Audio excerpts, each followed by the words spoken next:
In our second video, just going to take a look at the 3D Studio Max user interface. So we have the Revit model imported from the first video. I'm going to go on the top of my toolbar here, right click and select Layers, and we're going to work with the Layers toolbar here. So if you've worked in AutoCAD in the past, the layers will look very similar. Here every layer that was exported out of Revit is brought in. Notice here if I go say under 3D Roof and hit that first icon, I can hide any of the objects in my viewports. So you can see in that perspective view the roof being turned on and off. So any layer at any time can be hidden. There's other ways to hide objects. You can actually right click on them and hide them also. But through the layers system, it's just an easy way to get to them.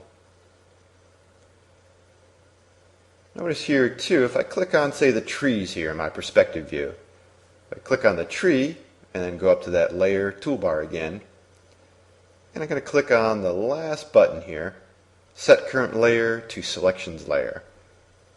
So all I did there is updated my current layer setting here. Now it's 3D, L for landscape, plant beds. So because I selected that tree, that's what's showing.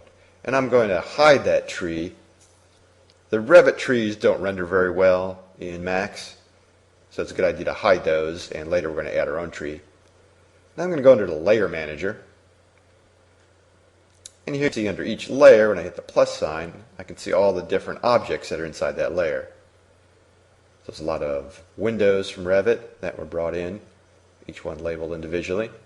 So each of those are different objects I could select, and then I could put materials on any particular window. Here I've got some suspended ceiling objects. I'm going to click on the button up here to select them in the viewport. A little difficult to see because they're underneath the roof right now. I'm going to go into my Move command. I'm just going to move those up so we can see them. So when I move an object, click on the Move icon, just move the objects up. So here are just several reflected ceiling objects from Revit. And I'm not going to need those, so I'm just going to turn that layer off also. Since I move those temporarily, I'm just going to do an undo. So upper left corner, click on that icon to undo the movement. And then I'm going to turn that layer off. Now in my layer manager, you have a hide layer here, and I'm going to hide it there. So a slightly different icon than we had before when we weren't using the layer manager. Let's now go down under 3D equipment here and say that I wanted to select one particular piece to either change the geometry or add a material. I can just click on it here. There's this entrance beam. Again, just a specialty object from Revit. I'm going to click to select it in the viewport. And again, just another example. I can go to my Move command. The gizmo there, I'm in my perspective view. I just hovered over the Z gizmo and just moved it straight upwards. I can also click on this button here in my toolbar, Select from Scene, and it's another way to select objects.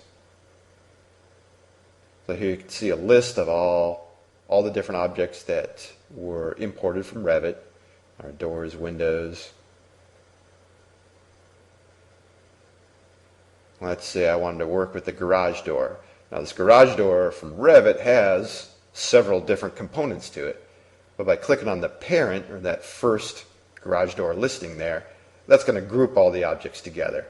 And then I can just move it up. Again, I'm just moving it up so we can see it here. It's not something it's something I'm temporarily doing. So that's just another way to easily select objects. So I just didn't going to undo that movement that I made there. Now also notice in your viewports, I can hover my mouse kind of in the center of the viewports. The icon changes there to a series of arrows, and I can move these around. So if you wanted to resize your different viewports, you could just click on them there and move them around. If I right click after selecting that and reset the layout, it just goes back to where it's symmetrical. Every viewport is the same size. I just right clicked in my perspective view to make it the current layer. Now lower right corner, I can click on it. It toggles, it's our min-max view, toggles whatever the active view is. to full screen. So my perspective view I selected before, and just clicking on that button. Also hitting Alt-W on your keyboard will also maximize whatever viewport you're in. Other commands, I'm clicking on zoom here, again lower right corner. Click on zoom icon, basically like a magnifying lens. I can zoom in and out, and you can see some of the interior models. I can click on pan. Notice the icon changes to the hand, and then left click, I can just left click and drag and pan around. Same thing can also be done with the wheel mouse. To pan, I can hold the wheel mouse down and then pan around. Also lower right corner there, I can arc rotate, so I can spin that model around. So all these were settings in that lower right corner of our toolbars there. If you've worked in AutoCAD, this is basically the same as the 3D Orbit command in AutoCAD. And you can orientate your model around so you can see whichever way you need to view the model.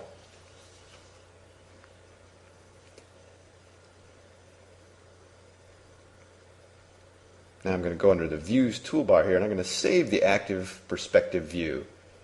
So that view is just now saved temporarily. So now if I did movements or changes, let's say I right click over the label perspective there, I can change the view to a top view, front view, any of the elevation views. And I'm just panning around, zooming and panning. So by right clicking, I can just check out the views here and make it any view. If I switch back to perspective, it doesn't click me back to that perspective view I had before. So that's why I had saved it. So now I'm going to restore the active perspective view, and that just restores it back to where it was before.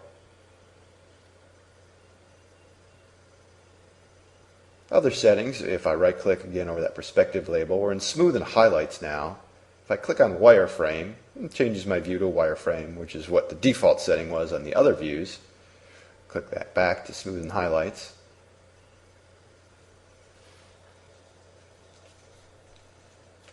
And edged views I can turn on and off. So F3, if I hit the function key 3, it let me do the switching to toggle mode and shaded mode. F4 is your shortcut to put the edged faces on. Or I can right click over that perspective view and turn them on and off also. And just one last thing to remember, under my layers here, I'm going to change the layer off of that current layer there. That layer was turned off.